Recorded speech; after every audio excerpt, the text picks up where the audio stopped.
quiero agradecer, antes de iniciar este trabajo, esta exposición, a los compañeros, al equipo que organiza todo este evento.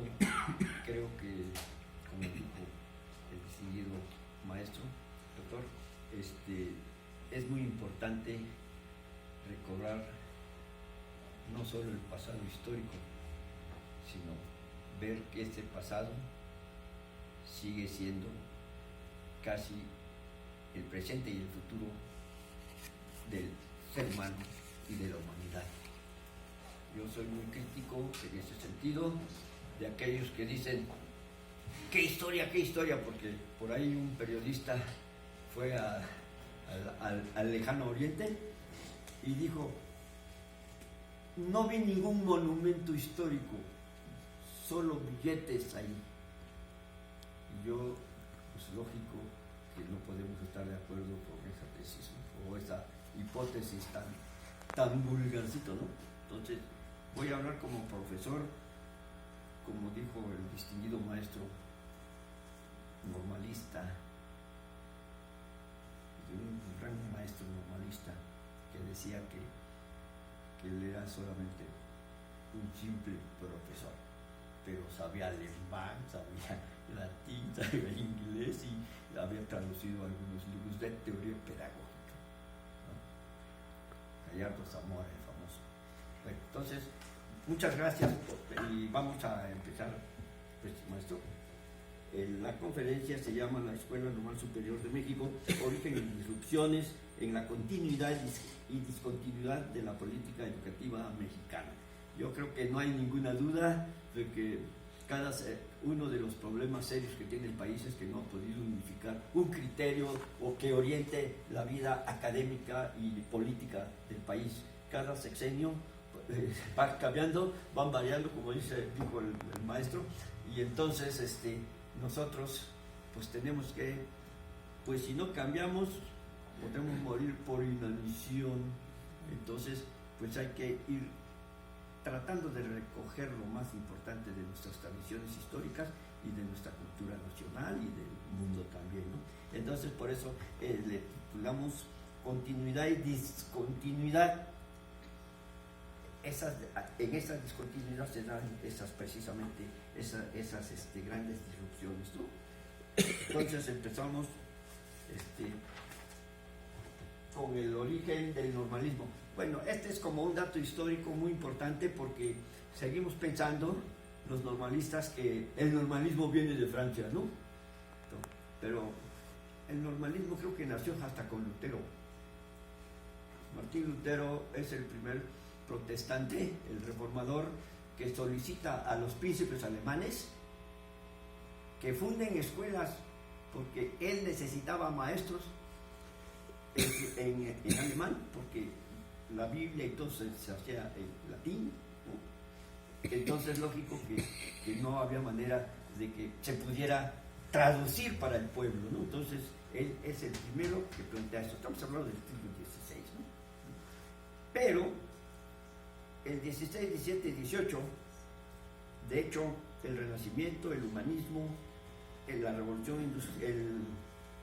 industrial, el movimiento de la Ilustración, como que aceleró las conciencias y las pasiones humanas por querer hacer uso de esa razón, y encontramos pues un gran movimiento en toda Europa y también repercute en México. Las primeras escuelas que se quisieron secularizar venían precisamente de la Ilustración, ¿no? La Ilustración ya para acá era el siglo ya XVIII, de hecho, ¿no? Estamos hablando ya del siglo XVIII y de aquel pensamiento que nos brindó el distinguido maestro del trascendentalismo idealista, Immanuel Kant, cuando decía atrévete a pensar, ¿no? Todo mundo por ti mismo, con tu razón. Y entonces todo el mundo pues como que despertó las conciencias frente al medioevo, que pues había, no es tanto, yo también ahí en esa parte soy crítico, pues el medioevo, lo que sí se tardó un poco, porque era la dinámica que venía siguiendo el reloj de la historia en ese momento, pero en realidad el medioevo, sobre todo en los últimos siglos de la Edad Media, encontramos grandes instituciones y ahí nacen las universidades, ¿no? Entonces yo creo que eso es muy importante saberlo para que nos quitemos eso de, ¡ay, el oscurantismo! No, bueno, el oscurantismo, pues lógico, porque era otro contexto, otro escenario. Entonces, el normalismo en Francia, ahí es donde se despierta realmente la conciencia con base en la Ilustración. Los franceses se preocuparon por llevar a cabo o cumplir con 3 principios fundamentales de la Revolución Francesa, ¿no? La libertad, la igualdad y la solidaridad y la fraternidad, ¿no? 3 principios que siguen siendo básicos y ya son problemas incluso pues, del hombre mismo, ¿no? Bueno, entonces en Francia, ya cuando en pleno movimiento ya de la Revolución Francesa, había que acabar con el despotismo del absolutismo, ¿no? El Luis XVI, el rey, pues tiene problemas ya, como siempre, problemas de recursos, ¿no? ¿A dónde sacar los recursos?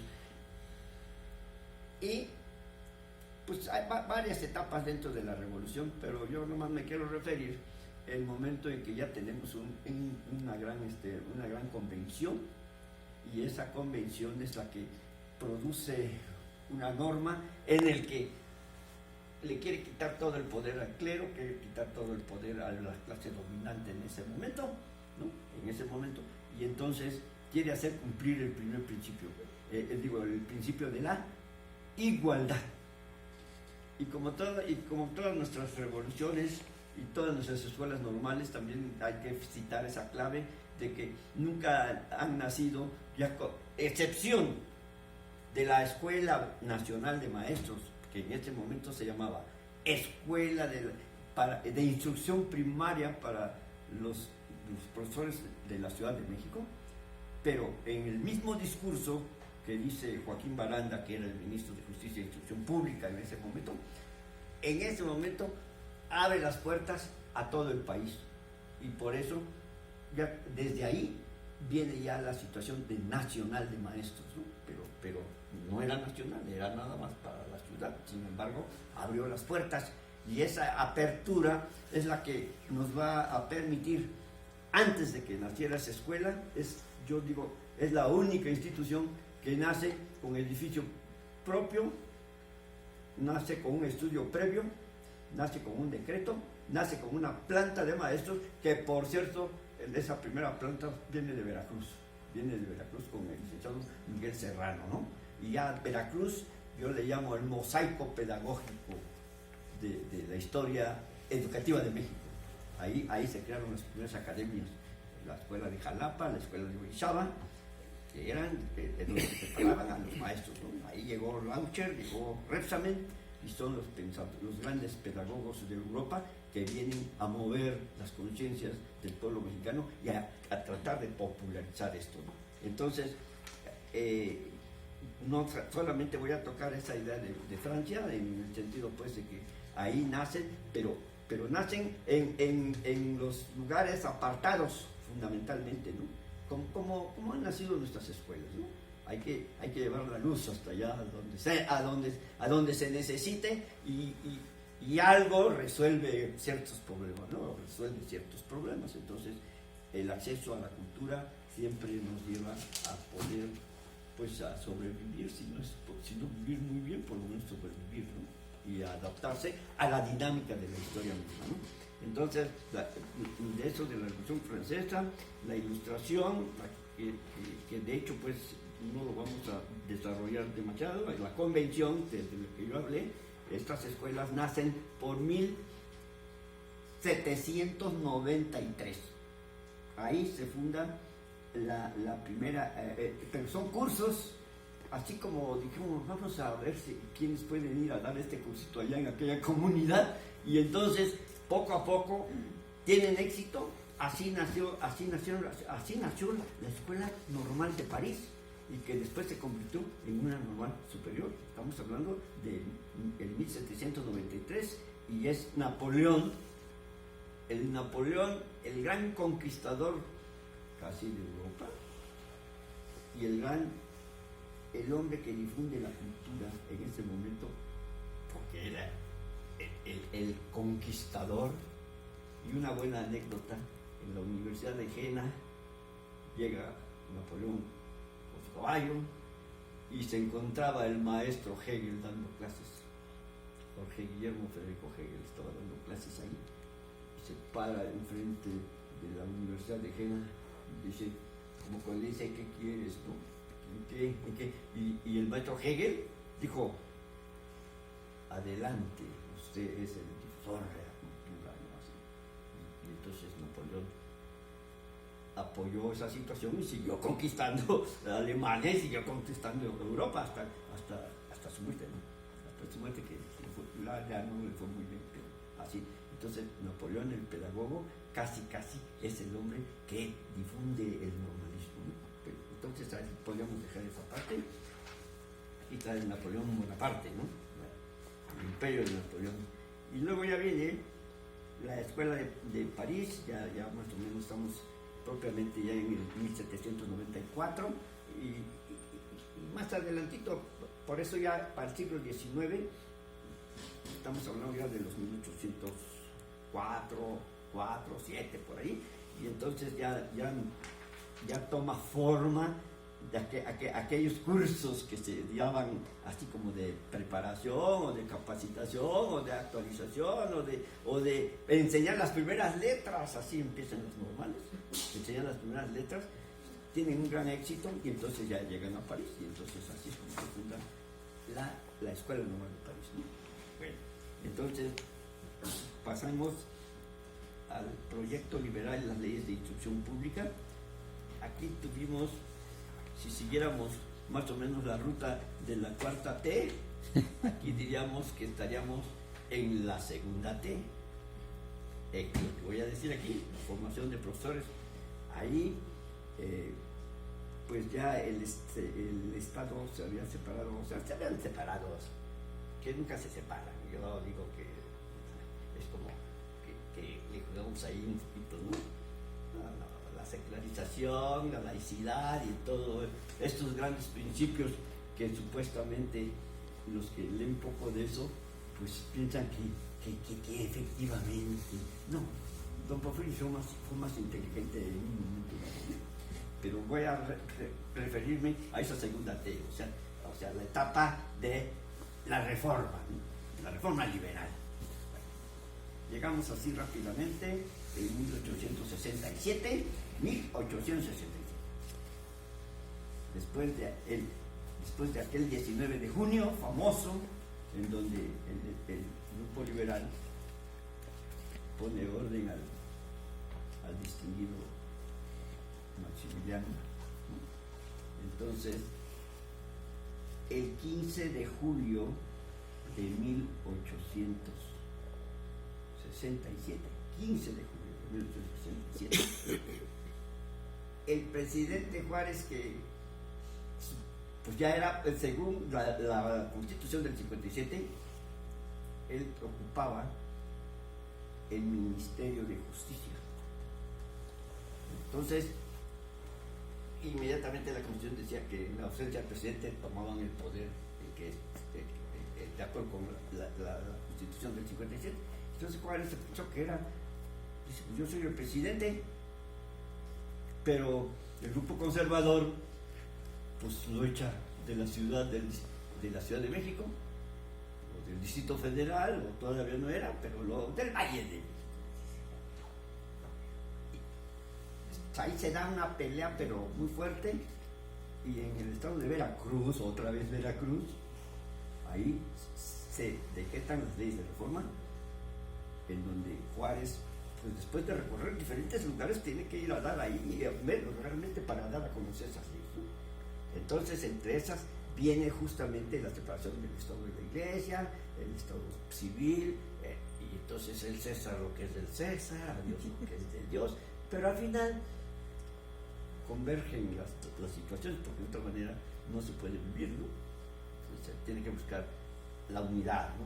Bueno, entonces, en 1867 inicia realmente a ver los efectos legales de la segunda T, o sea, la segunda transformación, porque a pesar de que habíamos iniciado nuestra vida independiente en 1821, realmente pues era muy difícil, no era muy difícil llegar a ser realmente independiente, porque las fuerzas otra vez, una revolución no acaba cuando comienza, sino que tiene una gran etapa de transición. Y por cierto que nuestros historiadores, Justo Sierra y todos, hablaron de la etapa de transición, y el maestro don Luis Villoro, al quien yo lo seguí bastantes años, muchos años, y entonces él decía pues que toda la historia de México es de transición, porque digo,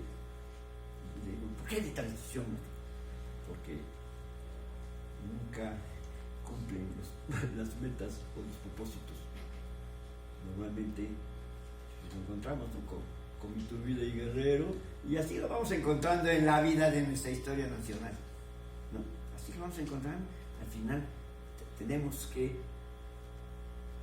meter la buena política de la negociación, porque si no nos quedamos solos. Entonces el 67 es muy importante. La restauración de la República del 67 da vida a lo que más tarde va a ser el normalismo mexicano. El normalismo mexicano se construye en ese periodo realmente. No quiere decir que no hubieran casas, escuelas, digo, los conservadores no se pueden quedar sin escuela, ¿no? El día que se queden sin escuela, dice por ahí Marco Royman, que mientras la izquierda sueña, los conservadores no solo sueñan, sino ejecutan la acción. Esa es la pequeña diferencia, ¿no? Bueno, entonces ya nace, para que se creara esa escuela normal de que yo hablaba al principio, para que se fundara esa escuela, Altamirano, el gran Ignacio Manuel Altamirano, recibió instrucciones del gobierno y de Joaquín Baranda, que era el ministro de Justicia e Instrucción Pública, y se va a Europa a estudiar precisamente el sistema francés de la formación de maestros. Trae su estudio, y se estudia su estudio, por eso hablo de que es la única institución que ya dispone de un edificio, dispone de una planta de maestros y de una planta de directivos. Muchos eran de Veracruz. Llegó don Carlos A. Carrillo, el hombre que realmente le dio un brillo a la pedagogía mexicana, y que pues solamente algunos compañeros, amigos nuestros de Jalapa han escrito mucho sobre él, ¿no? Carlos A. Carrillo. Pero llegó el licenciado Miguel Serrano, también creo que venía de Puebla, pero había estado en Jalapa. Entonces nace la Escuela Nacional, lo que hoy llamamos escuela, hoy se llama Escuela Nacional de Maestros, se convierte en la Benemérita Escuela Nacional de Maestros. Esto lo menciono mucho porque lo vamos a comparar con lo que es la Escuela Normal Superior de México. El edificio que tiene la escuela, la Benemérita, se construye en 47. En ese periodo del 40 hay un personaje que no podemos olvidar, y nosotros lo debemos conocer o ver todo lo que hizo. Me estoy refiriendo a Jaime Torres Bodet, ¿no? Pero regresando un poquito, un muchote de la creación la creación del normalismo mexicano, se consolida con Porfirio Díaz, y ahí se consolida realmente la instrucción pública, porque Juárez efectivamente produce las leyes, pero casi pues eran muy poquitos, ¿no? Altamirano mismo cuenta que visita un pueblo, ¿no? Y entonces ahí se encuentra que el cura trata mal al profesor, ¿no? Algo así, y lo invitó a comer o a cenar, y bueno, hay toda una historia muy bonita ahí. Entonces es Porfirio Díaz quien desarrolla realmente la instrucción pública. Y dentro de esa etapa, estamos hablando de 1887, un 24 de febrero, con bombo y platillo se inaugura esta escuela en la Ciudad de México, la hoy benemérita Escuela Nacional de Maestros. Y en 1947 se inaugura este edificio, el edificio que está ahí donde llamamos el Metro Normal. Ese edificio, y van a haber dos grandes arquitectos, unos grandes pintores de categoría. Estos dos arquitectos son Mario Pani y el arquitecto Enrique Yáñez. Bueno, entonces así más o menos llegamos a la Revolución Mexicana. La Revolución Mexicana es otra gran disrupción la Revolución Mexicana es una gran disrupción porque realmente se derrota la dictadura. Qué bueno que estamos aquí, hasta nos sirve como profesores y de material didáctico y para poder decir que en el movimiento de la Revolución Mexicana realmente la corriente que triunfa es la que viene comandado por el que era gobernador de Coahuila, Venustiano Carranza, que según el maestro Jesús Silva Gersos representa el centro y la defensa del orden constitucional. Se está refiriendo a la Constitución del 57, de 1857. Entonces, Carranza es el que, al final de cuentas, después de los jaloneos, porque llegó Zapata solicitando tierra y libertad, llega Madero, y bueno, el primero Madero, ¿no? Es el que se lanza realmente con su principio, pues a veces yo les llamo sus lemas fundamentales: el sufragio efectivo, no reelección, ¿no? Madero pensaba que muerto el perro se acababa la rabia, pero yo creo que no pensó tan bien en este sentido, porque al final de cuentas el perro rabioso, o supongamos que hiciéramos uso de esa metáfora o eso, pues realmente ya había mordido a muchos, ¿no? Entonces no se acaba con muerto el perro, se acaba la rabia, no es cierto, ¿no? Entonces, ¿qué pasa? Madero con su principio de sufragio efectivo, no reelección, porque mi paisano don Porfirio ya se había pasado, ¿no? Él llegó a través de un plan de Tuxtepec en 1876, y ahí estuvo un periodo, tuvimos un presidente provisional, y luego toma el mando, y son 4 años en este momento, el sexenio de 4 años, ¿no? 4 años, y va un muy conocido de él, y hace los otros 4 años, del 80 al 84, él oficialmente se hace presidente ya de 80 a 84, ¿no? Digo, de 76 a 80, ¿no? Y entonces de 80 a 84 pone ahí a su compadrato, eso pone ahí, y ya después le dice, pues a ver si modifica la Constitución para que yo pueda regresar, ¿no? Se hace, es la única, parece ser que es la reforma más importante, porque de ahí se llegó él al poder y dijo, pues ya, el deseo de tener, el deseo del valer, y lo más importante, el deseo del poder. Entonces, él casi transcurrió la historia de México y la historia política del país alrededor de 25 años más o menos. Pero entonces viene don Venustiano Carranza, que como primer jefe de ese ejército constitucionalista, al final de cuentas logra instalar el Congreso Constituyente, y de ahí se elabora ahí, en los grandes debates del Congreso Constituyente, surge la Constitución de 1917, que el Congreso termina en febrero con la promulgación de esa Constitución, ¿no?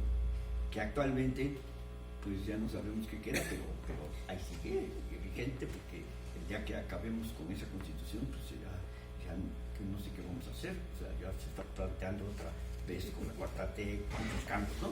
Bueno, entonces ya llegamos en 1920, digo el 17, Carranza es el presidente, del 17, 18, 19, pero el 20 de mayo, pues ya los norteños, por eso cuando se dice, la revolución viene del norte, no, viene de todos lados, ¿no? Lo que sucede es que son los hombres que reclaman el deseo del poder. Y entonces los sonorenses dijeron, señor, ya vienen las elecciones y ya necesitamos que nos deje el poder. Carranza, según los datos que se tienen, él quería llegar al poder civil y que por acá. Finalmente, México está lleno de planes. Y por ahí se escribió un libro que se llama México es un país de planes sin planes. Y como que me estoy acordando de las reformas educativas, ¿no? Se echan a andar y a ver, salves el que pueda, y al final se enojan cuando digo, al final sacamos el S de la barranca. No les digo otra cosa, ¿no? Porque sí, pocos maestros nos preparan o nos preparamos para eso. Porque no hay tiempo, sueltan el plan y hay que continuar. El asunto es que no pare la cultura, entre comillas, que yo le llamo la pedagogía del cañón muchas veces y el practicismo pedagógico. ¿No? Hay que salir, hay que sacarlo, como de lugar. Bueno, entonces, digamos el 20, y el 20, no sé si porque asesinaron a Carranza, los norteños, ¿no? Porque es el plan de Agua Prieta, ¿no? Está lleno de planes este país, ¿no? De planes políticos. Entonces el plan de Agua Prieta, pues encabezado por los norteños, Álvaro Obregón, Plutarco Elías Calles y el presidente que toma el presidente provisionalmente, ¿no? Capillo Huerta, pero no era el chacal que decían, Huerta, ¿no? Sí, era Adolfo de la Huerta, ¿no? Ya todos ya venían de generales, así como el subcomandante Marcos, así como muchos, no sé, de pronto ya son comandantes. Bueno, pues nosotros también somos los comandantes de la cultura y del frente, realmente, porque nosotros somos los que vamos a cualquier lado, a donde nos vayan. Antes, precisamente, para que la normal superior, había una de las razones que dieron eso, ¿no? La ley de la inmovilidad, ¿no? Para que no se movieran tanto, ¿no? Y entonces había que crear esta escuela y que vinieran los profesores de fuera, bueno, fuera de la Ciudad de México a estudiar. Bueno, entonces, hay una etapa, yo digo sí, porque asesinaron a Carranza, había un esplendor, ¿no?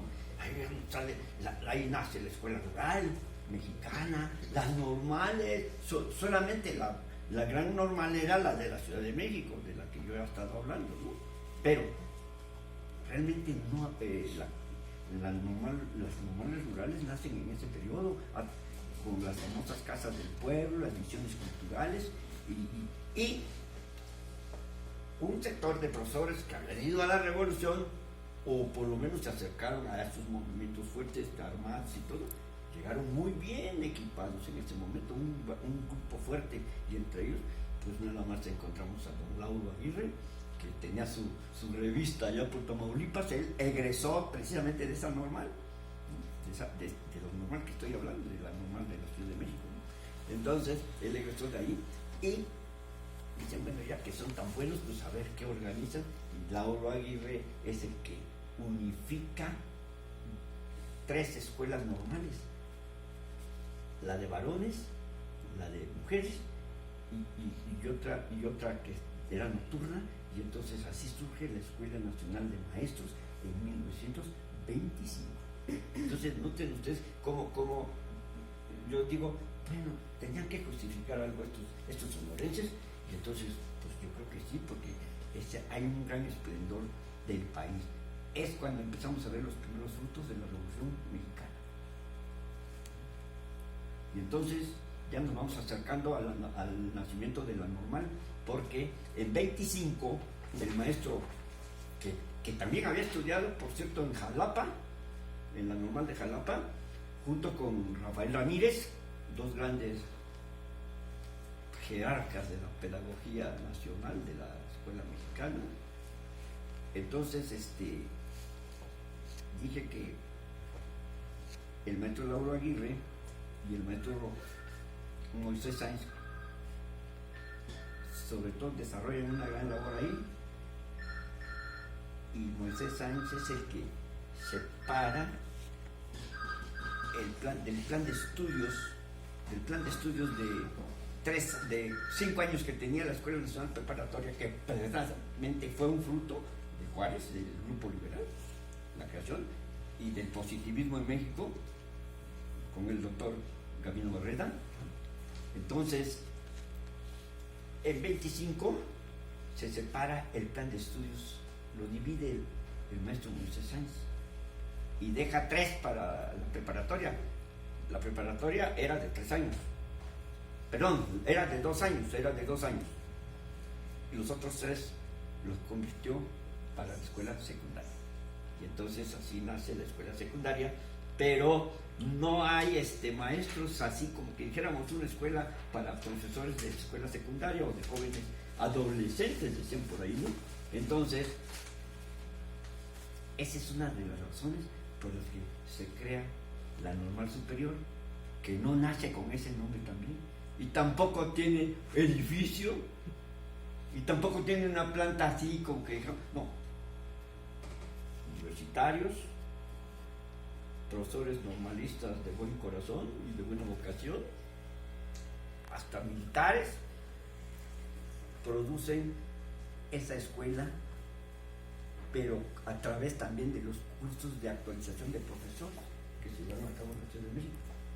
Y esto también tuvieron mucho éxito con Daniel Guacuja, el maestro Daniel Guacuja. Y ahí viene ya el cambio, viene la otra disrupción, cuando llega el general don Lázaro Cárdenas del Río ya a la presidencia de la República, como que rompe con el cacicazgo político del general Plutarco Elías. También hablan del maestro Plutarco, digo que el general Plutarco Elías había sido también profesor, seguramente de alguna ranchería, porque así era la situación, ¿no? Sabe, o de alguna hacienda, porque eran los hacendados. También en Europa, nuestros grandes maestros no popularizaban tanto, o sea, eran gentes que se iban con la nobleza, porque ¿quién les iba a pagar, no? ¿Quién les iba a pagar? Entonces tenían que trabajar con la nobleza, pues digo, así es esto, ¿no? Bueno, entonces, esa es una razón. Se funda el Instituto